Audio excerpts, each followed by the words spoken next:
Hello students, स्वागत है आपका आज के इस वीडियो लेक्चर में। आज हम बात करेंगे गैल्वेनोमीटर या धारामापी को लेकर। तो देखो, गैल्वेनोमीटर या धारामापी क्या होता है, सबसे पहले तो हम बात ये करेंगे। तो हम बात करें धारामापी की, तो इस शब्द से ही हम देख सकते हैं धारामापी यानी कि ऐसा उपकरण जो धारा का मापन करता है उसे हम क्या कहते हैं, धारामापी कहते हैं। परंतु धारामापी की यह पूर्ण परिभाषा नहीं हो सकती। हम धारामापी की डेफिनेशन पूर्ण रूप से कुछ इस प्रकार से देंगे कि धारामापी या गैल्वेनोमीटर एक ऐसा उपकरण है जिसकी सहायता से धारा का संसूचन यानी कि इलेक्ट्रिक करंट का डिटेक्शन, धारा की दिशा का मापन यानी कि इलेक्ट्रिक करंट की डायरेक्शन और धारा का मापन किया जा सकता है।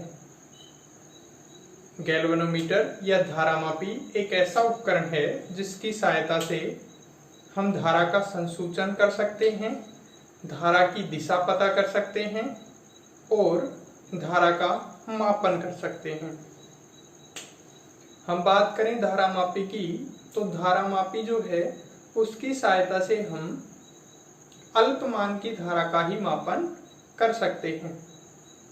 यानी कि धारामापी से लगभग माइक्रो एम्पियर की कोटि की धारा का मापन किया जा सकता है। आगे चल के जब अपन धारामापी को डिटेल में पढ़ेंगे तो हमें ये भी पता चलेगा कि आखिर हम धारामापी से माइक्रो एम्पियर की कोटि की धारा ही क्यों नाप पाते हैं, अधिक मान की धारा क्यों नहीं माप पाते। देखो, अधिक मान की धारा मापने के लिए हमें क्या करना होता है, जैसा कि आप लोग जानते होंगे, हमें धारामापी को अमीटर में रूपांतरित करना होता है।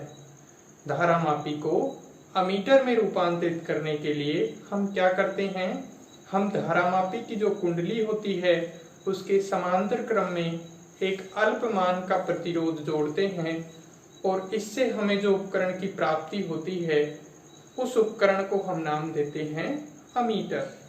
और इस अमीटर का उपयोग हम अधिक मान की धारा मापने के लिए कर सकते हैं। ठीक इसी प्रकार से हम धारामापी को वोल्ट मीटर में कन्वर्ट करते हैं अधिक मान की वोल्टेज या अधिक मान का विभवांतर मापने के लिए। यानी कि हम गैल्वेनोमीटर का उपयोग किसी भी विद्युत परिपथ में दो बिंदुओं के मध्य विद्युत विभवांतर मापने के लिए भी कर सकते हैं, लेकिन बहुत कम विभवांतर जो है इसकी सहायता से माप पाते हैं। अतः हमें अधिक मान का विभवांतर मापना हो या वोल्टेज मापना हो तो हमें धारामापी को वोल्टमीटर में कन्वर्ट करना पड़ता है। तो ये किस प्रकार से करते हैं, हम धारामापी की कुंडली के श्रेणी क्रम में एक उच्च मान का प्रतिरोध हाई रेजिस्टेंस जोड़ते हैं और इस प्रकार से हमें जो उपकरण प्राप्त होता है उसे हम नाम देते हैं वोल्टमीटर। अब इस वोल्टमीटर की सहायता से हम अधिक मान की वोल्टेज भी आसानी से माप सकते हैं। ठीक है, तो ये बात करी अपन ने, जनरल बात थी कि धारामापी होता क्या है। अब हम धारामापी के प्रकारों की बात करें तो धारामापी दो प्रकार के होते हैं।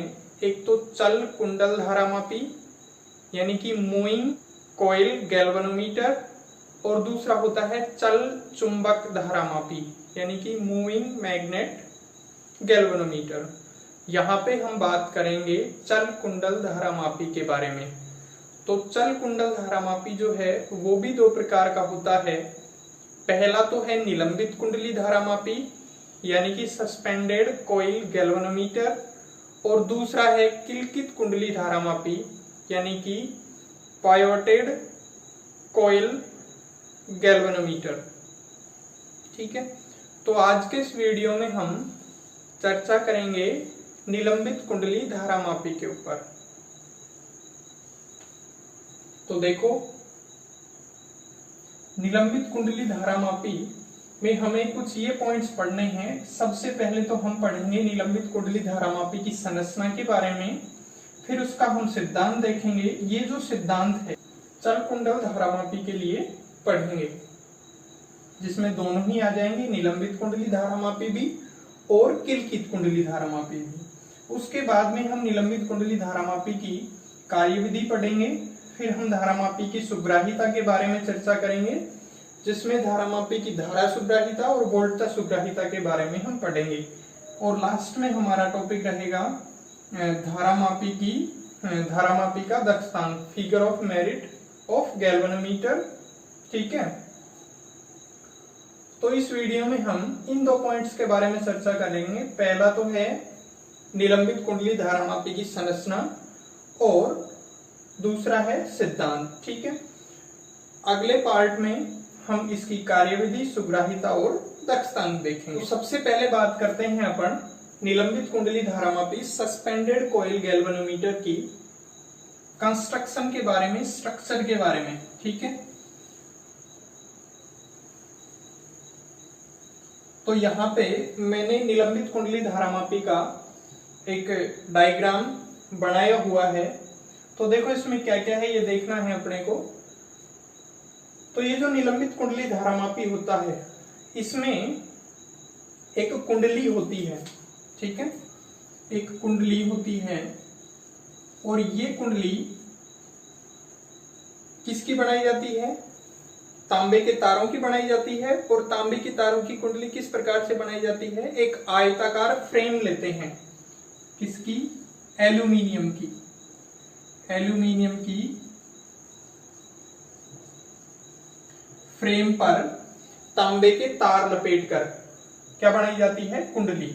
तो ये बीच में जो दिख रहा है आपको, ये क्या है? कुंडली है। इस कुंडली को किस प्रकार से बनाया गया है?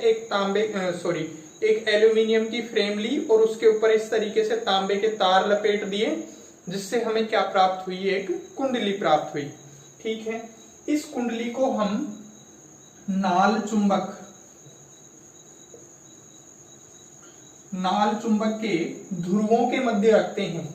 तो यहाँ पे आप लोगों को दिख रहा है, ये जो ध्रुव है ये N ध्रुव है, और ये वाला जो ध्रुव है ये S ध्रुव है।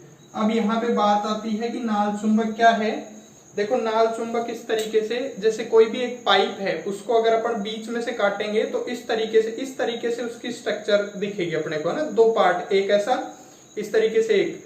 ठीक है, तो ये जो संरचना है ऐसी, इसको अपन बोलते हैं नाल चुंबक। ठीक है, उसके जैसे ये स्ट्रक्चर हो गई, और उसके बाद में इस तरीके से आप लोगों को दिख रहा है। ठीक है, यानी कि हम दंड चुंबक यूज नहीं करते, यहाँ पे इस तरीके की चुंबक यूज नहीं करते। यहाँ पे किस तरीके की? ऐसी खांचेदार, जो कि ऐसे वृत्त के रूप में हो। ठीक है ना, इस तरीके की चुंबक यूज करते हैं, जिसे हम क्या कहते हैं? नाल चुंबक कहते हैं। तो इस कुंडली को हम किसके बीच में रखते हैं? नाल चुंबक के बीच में रखते हैं। ठीक है, अब ये जो कुंडली है, इस कुंडली के अंदर एक नरम लोहे का बेलन रखा जाता है। नरम लोहे का बेलन रखा जाता है, जिसे हम क्या कहते हैं? क्रोड कहते हैं। जिसे हम क्या कहते हैं? क्रोड। ये जो कुंडली है, इसके अंदर हम क्या रखते हैं? एक नरम लोहे का बेलन रखते हैं, जिसे हम क्या कहते हैं?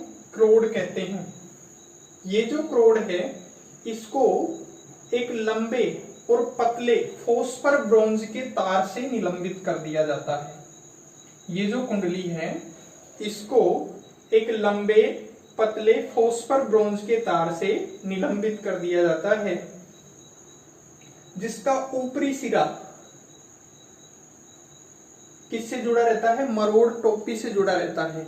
ठीक है, और यहाँ पे ये जो मरोड़ टोपी है, ये किसकी इससे क्या कनेक्टेड रहता है? संयोजक पेच T1, और इस संयोजक पेच T1 की सहायता से, और यहाँ पे जो कुंडली है उसका निचला सिरा एक प्रत्यास्थ स्प्रिंग से जुड़ा रहता है, और स्प्रिंग का जो निचला सिरा है वो संयोजक पेच T2 की सहायता से जुड़ा रहता है। इस प्रकार से जो संयोजक पेच T1 और T2 है, इनकी सहायता से हम इस धारामापी को विद्युत परिपथ में धारा का मापन करने के लिए जोड़ते हैं।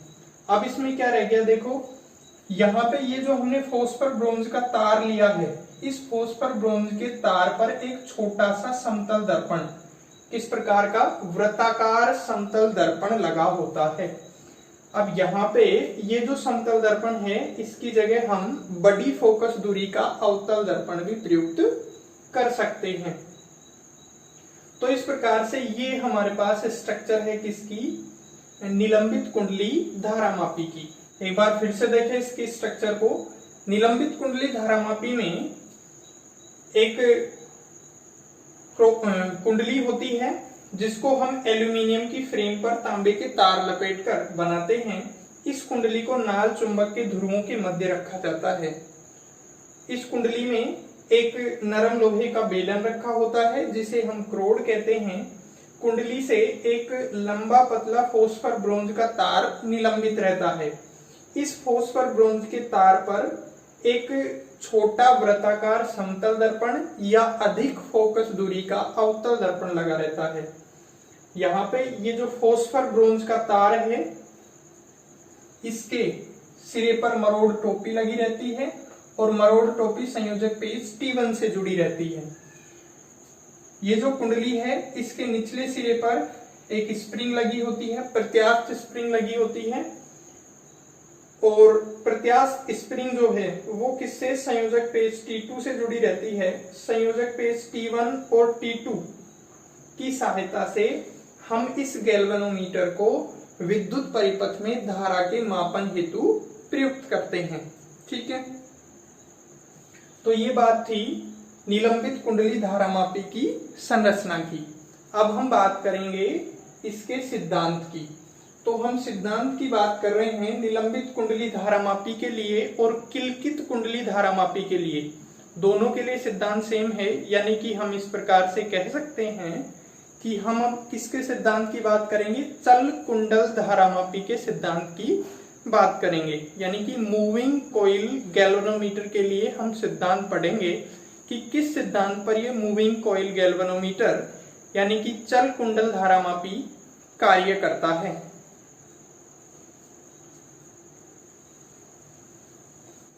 तो अब हम बात करते हैं चल कुंडली धारामापी के सिद्धांत की। Principle of moving coil galvanometer.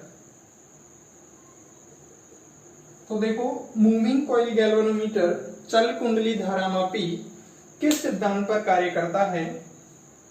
तो यहाँ पे मैंने एक चल कुंडल धारामापी की स्ट्रक्चर बताई जो कि कौन सा है, निलंबित कुंडली धारामापी है। ठीक है, इसके बाद में हम किलकित कुंडली धारामापी की भी स्ट्रक्चर देखेंगे। तो यहाँ पे हमने क्या किया है, एक ये कुंडली प्रयुक्त की है किसके बीच में, दो चुंबक के ध्रुवों के बीच में। ठीक है, तो दो चुंबक के ध्रुवों के बीच में अपन ने कुंडली रखी है। इसका मतलब क्या है, इसका मतलब ये है कि हमने कुंडली को चुंबकीय क्षेत्र में रखा है और फिर हम इसमें क्या प्रवाहित करते हैं, विद्युत धारा प्रवाहित करते हैं। ठीक है, तो जब हम इसमें विद्युत धारा प्रवाहित करते हैं तो ये कुंडली क्या होती है, घूमती है, इसमें बलाघूर्ण उत्पन्न होता है और इसी सिद्धांत पर ये काम करता है। तो हम किस तरीके से इसको लिखेंगे, देखो इसको समझेंगे भी, इसमें कितना बलाघूर्ण उत्पन्न होता है और किस तरीके से क्या फॉर्मूला होता है हमारे पास में, ये सब चीजें देखेंगे अभी। तो सबसे पहले हम बात करें कि इसके सिद्धांत में किस तरीके से अपने को लिखना है। तो चल कुंडली धारामापी के सिद्धांत की बात करें तो चल कुंडली धारामापी किसी भी आयताकार कुंडली को चुंबकीय क्षेत्र में रखकर उसमें विद्युत धारा प्रवाहित करने पर उसमें उत्पन्न होने वाले बलाघूर्ण के आधार पर के सिद्धांत पर कार्य करता है। कुंडली में उत्पन्न होने वाला जो बलाघूर्ण है वो कुंडली में प्रवाहित धारा के समानुपाती होता है। दोबारा देखो, चल कुंडल धारामापी, ये चल कुंडली धारामापी जो है वो किसी भी आयताकार कुंडली को चुंबकीय क्षेत्र में रखकर उसमें विद्युत धारा प्रवाहित करने पर उसमें उत्पन्न, किसमें, कुंडली में उत्पन्न बलाघूर्ण के सिद्धांत पर या बलाघूर्ण के आधार पर काम करता है। यहाँ पे कुंडली में उत्पन्न बलाघूर्ण का जो मान है वो कुंडली में प्रवाहित धारा के समानुपाती होता है। अब देखो, जैसा कि मैंने बताया, संयोजक पेच T1 और T2 की सहायता से हम इस गैल्वेनोमीटर को विद्युत परिपथ में संयोजित करते हैं, यानी कि विद्युत धारा प्रवाहित करते हैं। ठीक है, तो विद्युत धारा इस कुंडली से होकर प्रवाहित होती है। अब देखो, हमने इलेक्ट्रोमैग्नेटिक्स अपनी चल रही है और इसी में अपन ने पीछे एक टॉपिक पढ़ा था कि अगर हम किसी आयताकार लूप को या आयताकार कुंडली को चुंबकीय क्षेत्र में रखते हैं आयताकार और उसमें धारा प्रवाहित करते हैं अपन, तो उसमें क्या उत्पन्न होता है, बलाघूर्ण उत्पन्न होता है, और बलाघूर्ण का अपन ने मान भी निकाला था। ठीक है ना।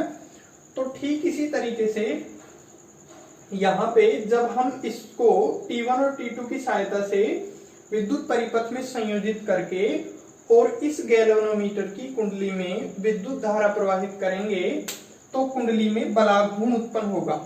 ये जो कुंडली है इसमें क्या उत्पन्न होगा, बलाघूर्ण उत्पन्न होगा, और बलाघूर्ण उत्पन्न होगा तो उसके कारण ये कुंडली क्या होगी, घूमेगी।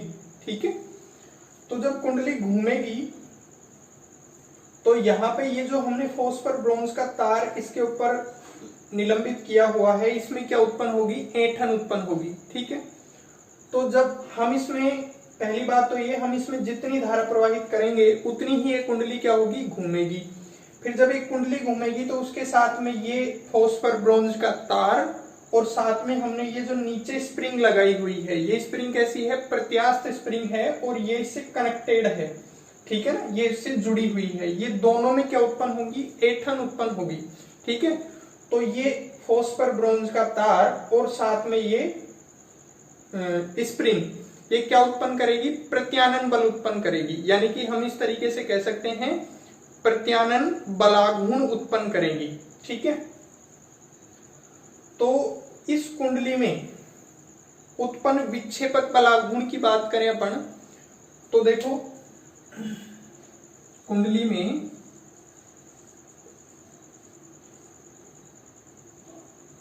विक्षेपक बलाघूर्ण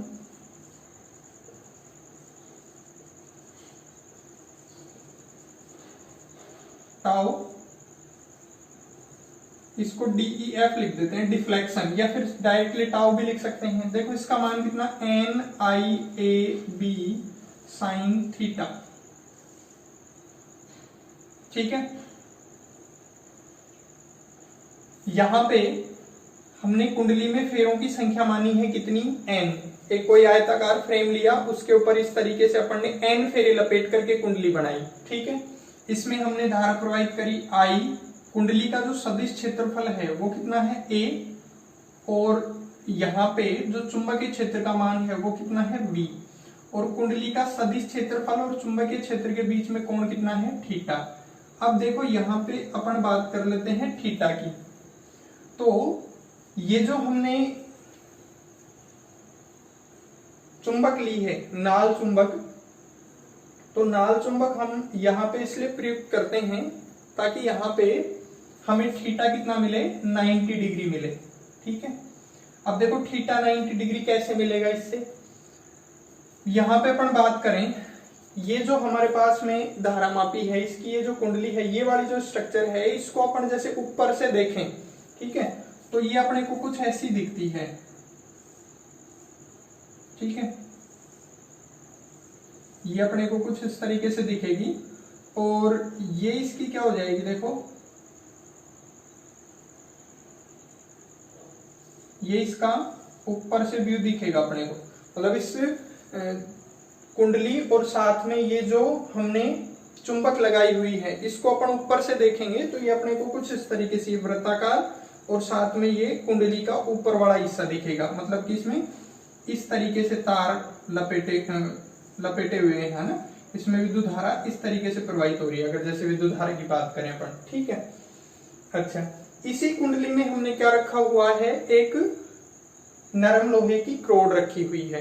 तो देखो यहाँ पे जब अपन ने इसकी स्ट्रक्चर पढ़ी, अब अपन इसका सिद्धांत देख रहे हैं, तो दो सवाल उत्पन्न होते हैं। एक तो ये कि हमने यहाँ पे ये इस प्रकार की चुंबक क्यों प्रयुक्त की, यानी कि नाल चुंबक क्यों प्रयुक्त की, और दूसरा सवाल ये कि हमने ये जो कुंडली ली है, इसके अंदर हमने नरम लोहे का बेलन क्यों रखा।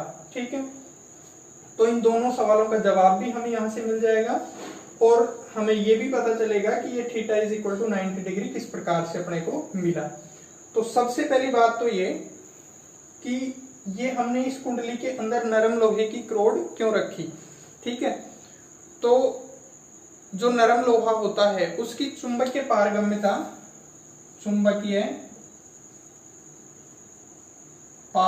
क्या होती है, सर्वाधिक होती है, ठीक है।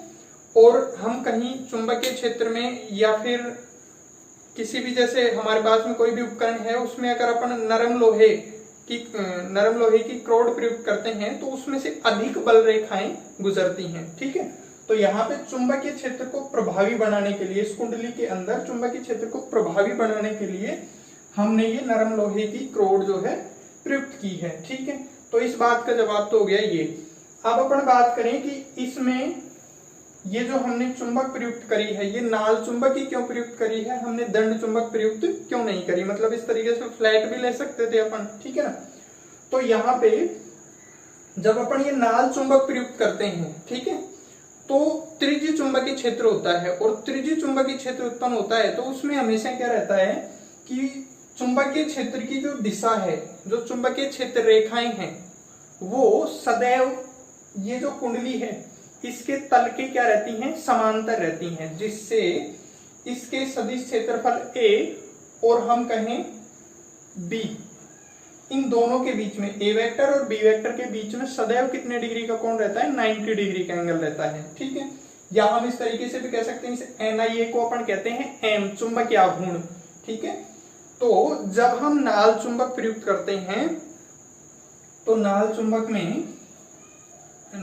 प्रयुक्त करने के कारण यहाँ पे त्रिज्यीय चुंबकीय क्षेत्र उत्पन्न होता है और त्रिज्यीय चुंबकीय क्षेत्र उत्पन्न होने के कारण चुंबकीय आघूर्ण और चुंबकीय क्षेत्र के बीच में सदैव 90 डिग्री का एंगल हमें मिलता है, ठीक है। अब देखो ये 90 डिग्री का एंगल किस तरीके से मिलता है अपने को, यहाँ पे ये जो क्षेत्र रेखाएं हैं ये अपने को कुछ इस तरीके से मिलती हैं, ठीक है। जब अपन इसमें क्रोड प्रयुक्त करते हैं तो ये जो क्षेत्र रेखाएं हैं ये इस तरीके से सीधी न जा करके और ये अपने को इस तरीके से मुड़ी हुई ऐसे मिलती हैं, ठीक है। तो इस प्रकार से ये जो त्रिज्यीय चुंबकीय क्षेत्र है, इस त्रिज्यीय चुंबकीय क्षेत्र के कारण सदैव ये जो कुंडली है इसका तल या हम कहें इसका चुंबकीय आघूर्ण सदैव इस चुंबकीय क्षेत्र यानी कि चुंबकीय क्षेत्र रेखाओं के क्या रहता है, लंबवत रहता है। ये कुंडली इस तरीके से घूमेगी तो प्रत्येक स्थिति में ये जो क्षेत्र रेखाएं हैं ये इससे कितने डिग्री का कोण बनाएंगी, 90 डिग्री का। यानी कि जो चुंबकीय क्षेत्र है बी वेक्टर और इस कुंडली का तल का यानी कि क्षेत्रफल सदिश जो है उसके बीच में हमेशा 90 डिग्री का कोण रहेगा। या हम ऐसे भी कह सकते हैं कि चुंबकीय क्षेत्र और चुंबकीय आघूर्ण के बीच में कितना डिग्री का कोण रहेगा, 90 डिग्री का कोण रहेगा, ठीक है। तो यहाँ से दो सवाल थे, उन दोनों सवालों का जवाब ढूंढने की कोशिश करी अपन ने। पहला तो ये कि ये जो हमने क्रोड ली है इसके अंदर हमने ये नरम लोहे का बेलन क्यों रखा। दूसरा ये कि हमने ये जो चुंबक प्रयुक्त करी थी ये नाल चुंबक या हम कहें कि इस तरीके से अंदर से वृत्ताकार क्यों प्रयुक्त करी, ठीक है। तो ये त्रिज्यीय चुंबकीय क्षेत्र उत्पन्न करने के लिए और यहाँ पे नरम लोहे की चुंबकीय पारगम्यता अधिक होती है तो यहाँ पे चुंबकीय क्षेत्र प्रभावी करने के लिए हमने ये क्रोड रखी, ठीक है। तो ये बात समझ में आई कि थीटा बराबर कितना रखना है अपने को, 90 डिग्री रखना है, ठीक है। तो अब हम वापस यहाँ इस फॉर्मूले के ऊपर आते हैं। तो जब हम संयोजक पेश T1 और T2 की सहायता से इस गैल्वेनोमीटर को विद्युत परिपथ में जोड़ करके इसमें विद्युत धारा प्रवाहित करते हैं तो ये जो कॉइल है, कुंडली है, इसमें क्या उत्पन्न होता है, बलयुग्म कार्य करता है, बलाघूर्ण उत्पन्न होता है, ठीक है, जिसे हम क्या कहते हैं, विक्षेपक बलाघूर्ण कहते हैं, ठीक है। अब इस विक्षेपक बलाघूर्ण के कारण यहाँ पे ये जो तार है, इस तार और नीचे ये जो स्प्रिंग जुड़ी हुई है इसमें प्रत्यानन बलयुग्म आघूर्ण कार्य करता है, ठीक है, यानी कि प्रत्यानन बल कार्य करता है। और उस प्रत्यानन बल का मान भी देखेंगे अपन। पहले यहाँ पे थीटा इज इक्वल टू 90 रखें अपन, तो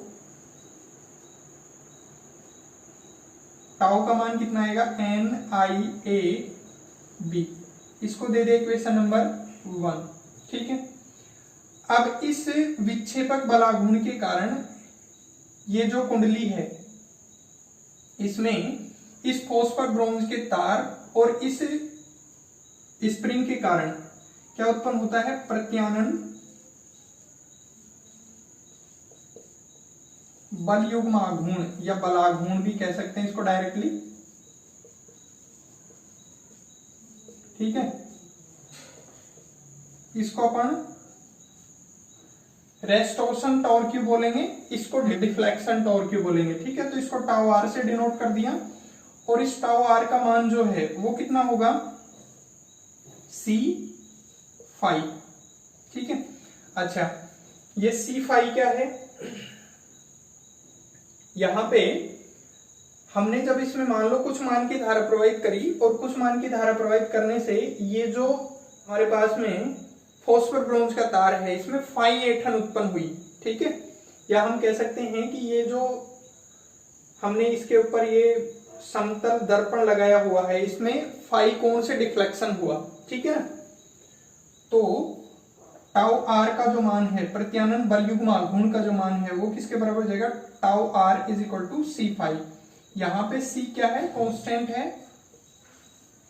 तो ये अपन ने बात करी विक्षेपक बलाघूर्ण और प्रत्यानन बल युग्म आघूर्ण या प्रत्यानन बलाघूर्ण की बात। ठीक है, अब देखो होगा क्या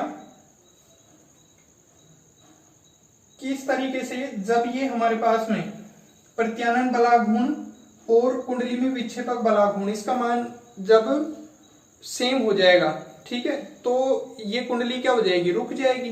ठीक है, इस तरीके से देखो हमने किया क्या है, ये संयोजक पेश T1 और T2 की सहायता से इसको विद्युत परिपथ में जोड़ा, इसमें विद्युत धारा प्रवाहित करी, कुंडली घूमी यानी कि इसमें बलाघूर्ण उत्पन्न हुआ। उस बलाघूर्ण के कारण इस तार में प्रत्यानन बलाघूर्ण उत्पन्न हुआ। तो जब इस प्रत्यानन बलाघूर्ण का मान इसमें उत्पन्न विक्षेपक बलाघूर्ण के बराबर हो जाएगा तो ये कुंडली क्या हो जाएगी, रुक जाएगी, संतुलित अवस्था में आ जाएगी। ठीक है, तो संतुलन की अवस्था में हमें क्या मिलेगा, संतुलन की